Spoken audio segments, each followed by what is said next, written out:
If you are a Hoosier, there are two sports that are in your blood at birth. One, of course, is basketball, and the other one is racing, specifically the Indianapolis 500. And if you have attended, you've probably seen and perhaps even visited the Indianapolis Motor Speedway Museum right there in the infield. Well, a familiar name is now the president of the IMS Museum, Joe Hale, native Hoosier, back home again in Indiana. Hi, Joe. How are you? Hi, Betsy. Great to be with you. Well, when last we saw you, of course, in Cincinnati, we saw you as part of the Cinergy Foundation. You left this area for a while, went out on the East Coast, but now you're back. So what brought you back to the Midwest? Thomas Wolfe says you can't go home again. I tend to disagree. We've had some wonderful adventures. We love living in Cincinnati. And as you know, I was involved so much in the community and have so many good friends still there. However, when when we merged with Duke Energy, it made a lot more sense, quite frankly, for me to leave than to stay and move to Charlotte.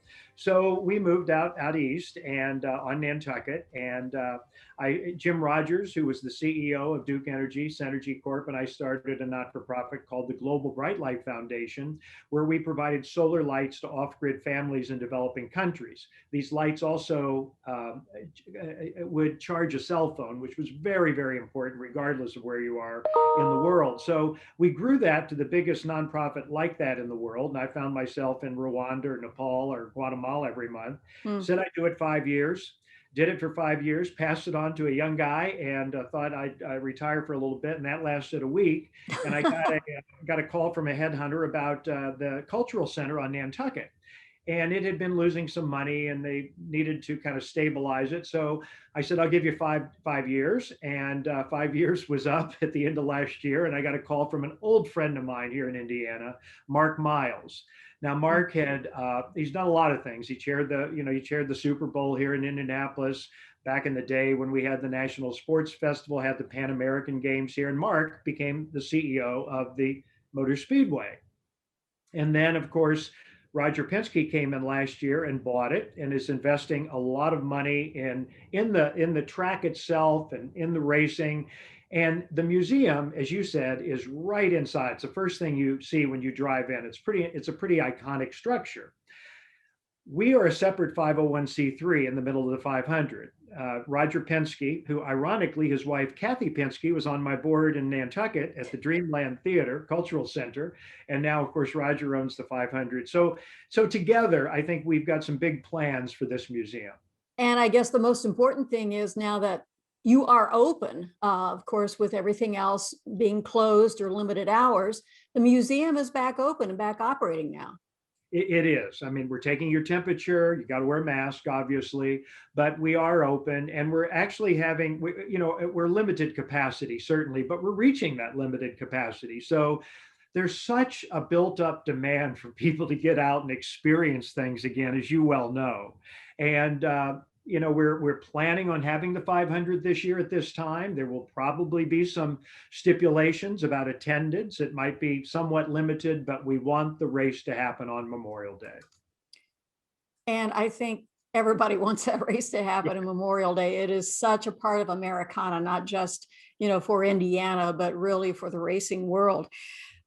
What will we see different when we go to the museum? I mean, the museum, as you mentioned, is such an important part of the history of racing, open wheel racing. And, the museum 2 years ago was bringing in almost $5 million, and it's such an economic driver to that area. When we go to the museum the next time, what will we see? What's different? Have you changed any of the displays, or how do you see this vision in the future that the museum will be part of the history of racing? Well, that's a good question. Now, I've only been there 7 weeks, Betsy, so give me a little bit of time. But our plans, and we are developing a new plan for the museum right now, is to make our museum what most museums aspire to be: interactive, immersive, participatory, experiential. You want to go in, you don't want to read books on the wall, you don't want to see static exhibits, you want to experience something. And quite frankly, our museum, I mean, when I talked to a lot of people about it, certainly when I was interviewing, I called a lot of people, and they said, we were there 10 years ago and we went back and things really hadn't changed that much. So it's got to be more than an indoor parking lot of extraordinary cars. And so we're creating a new orientation film. We are creating some new galleries. We hope at some point to have to feature one of the major collections in the United States. The heart of this museum will always be the winners of the 500. That's the heart of it. But the way we display them, the stories we tell about them are going to be changing. There's got to be a path that you follow. There's got to be a storyline that you follow. We want it to be entertaining, certainly, but we also want it to be educational. You're right. I mean, our job is to preserve the history of the 500, preserve what's happening right now, and also sometimes kind of predict what might be happening in the future. Mm-hmm. What will electric cars mean to the 500? Will autonomous cars ever have anything to do with automobile racing? There are a lot of questions out there that I think we can really kind of explore for our patrons. We focused a lot on drivers, exhibitions on specific drivers. I think you're going to see more thematic exhibitions. What about 500 fashion over the year? Women used to wear, heels and dresses and gloves, Mm-hmm. hats to come to the 500. Now it might be a thong and a tube top in the infield. How did we get from there to there? We could have some fun with that. We also have a car in the collection. Now, it doesn't really have anything to do with the Indianapolis 500. It's an early Mercedes that has been appraised at around $70 million, arguably one of the most expensive cars in the world. The PT Barnum in me wants to say, put that baby in a separate black box theater with spotlights on it. Come see the most valuable car in the world. Mm-hmm. So I want to appeal to the car population, certainly, but I also want to appeal to the car population's families. I'd love it for my 8-year-old granddaughter to say, hey, take me to that 500 museum. I've heard it's the coolest place in the world. We're not there yet, but that's where we want to be. Your description of the fashion at the 500 sounds like you spent some time down at the snake pit over the years. Well, I mean, my experience early on, though, in New Albany, Indiana, right across the river from Louisville, was on Memorial Day listening on the radio. Mm-hmm. You had a family cookout, but it was always the backdrop of Memorial Day. Mm-hmm. And so now, and I've been probably 20 times in person, but it's so cool. Of course, what they tell me now is you'll never see any of it now because you'll be inside the museum on race day, welcoming people during the breaks that they may want to take. But no, I'm really, really looking forward to this. It's going to be a lot of fun, and we want to make that museum fun for everybody. Yeah, you're right. I think everybody, you listen to Sid Collins and you listen to the race and you had a cookout. That was kind of the beginning of summer. So let's talk a little bit about your time here in Cincinnati and your work with the Cinergy Foundation.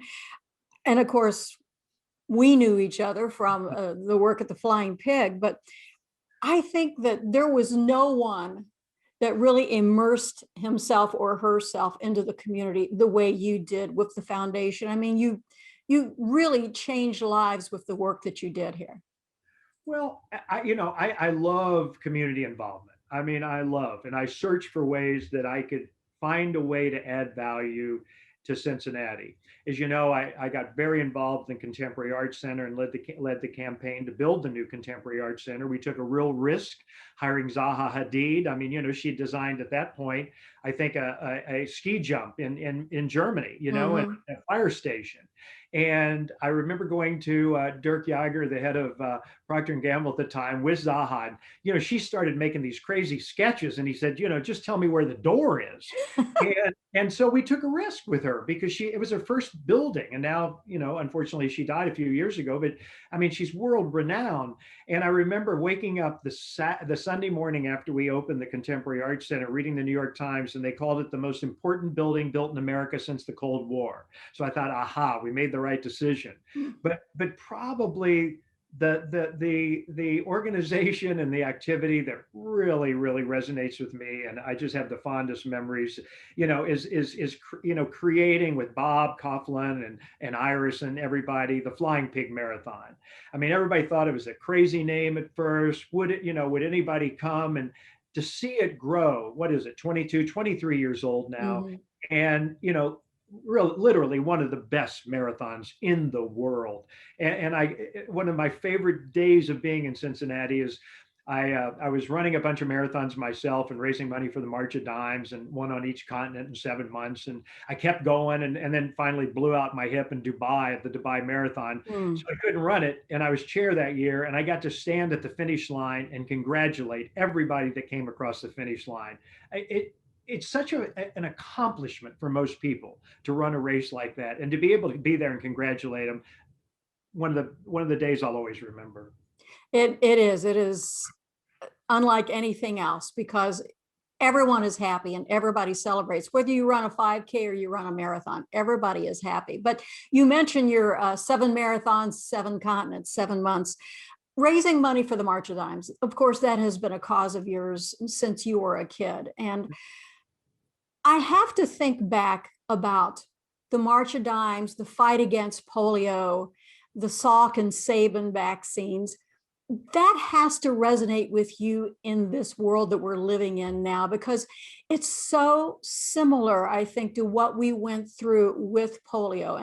And I remember that no one went to the swimming pools that summer because everybody thought you got polio in the swimming pools. And it was eerily similar to what we went through this year, that nobody went anywhere because of the fear of the pandemic. That had to resonate with you, that is so similar to what we went through with polio. Certainly is. It's a cycle, isn't it? And you think back to then, and I was very young then, but I remember talking to my mother, who obviously had polio and spent her life in a wheelchair, but nobody questioned getting a vaccine. Mhm. I mean, we all just, everybody kind of lined up, because that was the only way we knew we were going to get back to normal.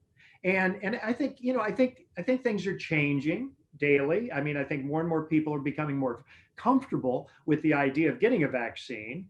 But yeah, I mean, it certainly is kind of the circle of life, isn't it? It really is. And Sabin Sundays. I mean, you're right. You lined up, you either got the sugar cube or you got the shot. And that was the way that people knew that we were going to defeat this. So it's so similar what we're going through now. But now that you are back in Indiana at the IMS Museum, how can we support the museum and really some of the things that you're doing there? Well, we've got some exciting plans, as I said. We really are going to kind of reimagine the museum from top to bottom. We want it to be experiential. We've got to have a better orientation film there, which we're working on now. We depend. We're a 501c3. We depend on people's memberships. And the memberships, they range from $95 to $10,000 and come with a lot of different benefits. I mean, at the top level, it's very cool. This year, we're going to have just a beautiful dinner in the museum. I think Roger and Kathy Penske have been invited to host that dinner. Another evening, we're going to take a tour of private collections in Indianapolis. This is a group that doesn't necessarily have to be from Indianapolis. Certainly, they can be from all over the country, and we hope it will be, because we're an international treasure. Right. Betsy, 3 years ago, I was hiking in Borneo, in the rainforest in Borneo. I came to my lodge. The woman there was taking me to my cabin, and she said, like, "Where are you from?" And in my broken English, the only thing I could say was Indianapolis. First thing she said was 500. I mean, the reach of this race around the world is pretty extraordinary. And it does put Indianapolis and Indiana on the map. And so our mission is to really preserve that reputation and the history of this iconic race. Well, I can't wait to hear those engines roar again and be back in May. And certainly a visit to the museum will be part of what we hope will be a very busy spring and summer for all of us. Joe Hale, thank you so much for everything you have done for our community here in Cincinnati, and best of luck with the IMS Museum. I'm sure it's going to be a spectacular place to visit this year. Thanks so much for your time. Thank you, Betsy. Anybody that visits, look me up. I'll be there.